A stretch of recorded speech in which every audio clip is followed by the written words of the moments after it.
This video is going to focus on the structures of the humerus. The humerus is going to be this bone right here. This is going to be the bone of the brachial region or the arm region.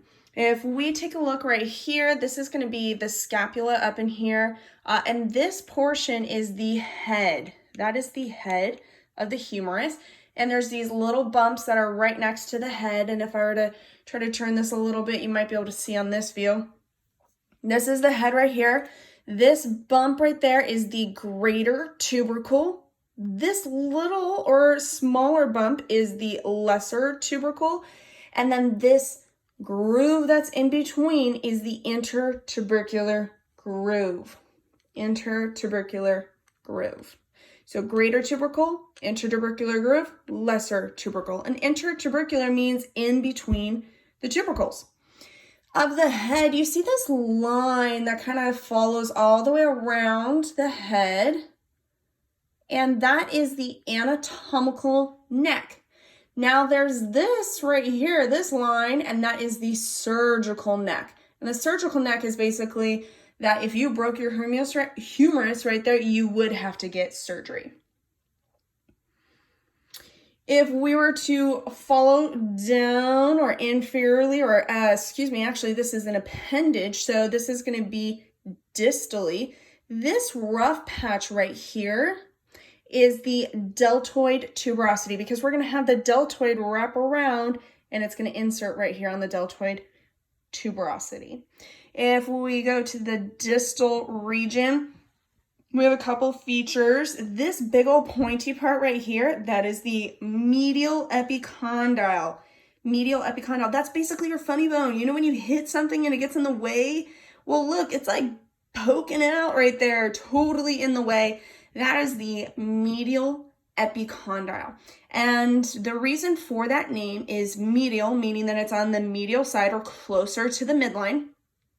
Epi means on top of, and condyle is basically saying that it's on top of a condyle. So if we're going to look at the medial epicondyle, knowing that it's on top of a condyle, this is the condyle it's referring to. And this structure right here is the trochlea. The trochlea. Now it's also the medial condyle, but I like to use it as the trochlea, and that'll be explained in the ulnar video, or the ulna video, not ulnar.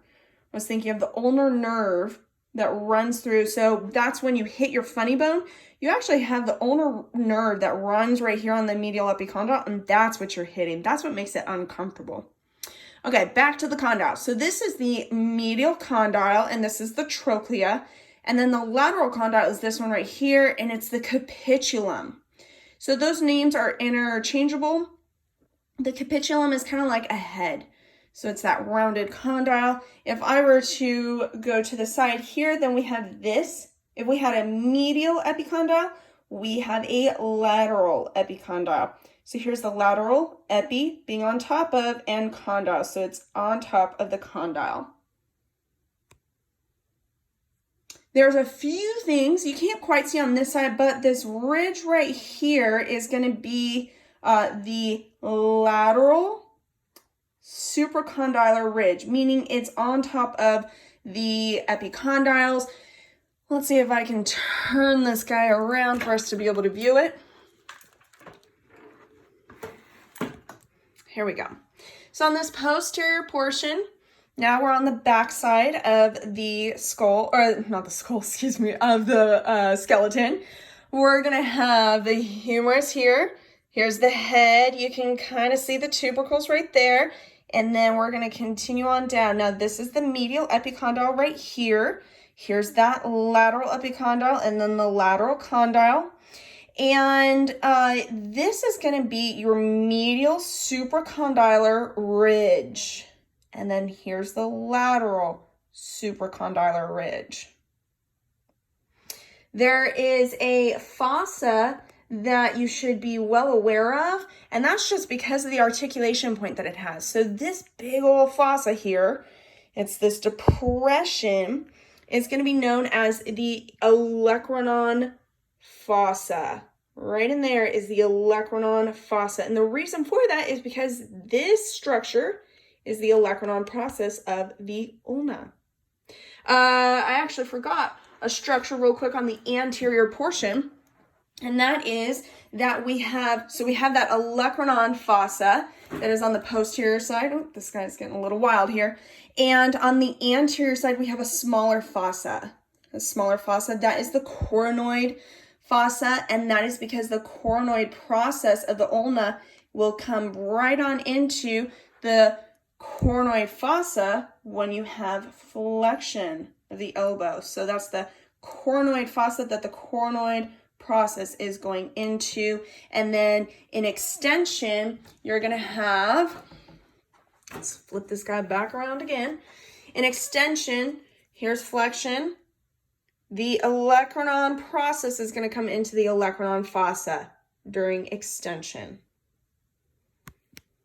Now, if you're trying to figure out whether it's a right or a left, the way that I like to look at it is I'm going to find the medial epicondyle, because that is a structure that really stands out to me. So that's a medial epicondyle. And then I personally like to locate this olecranon fossa because it's usually pretty deep of a depression there. And I know that the olecranon fossa is going to be posterior and medial. Epicondyle is going to be medial. So I know that this is going to be a right humerus.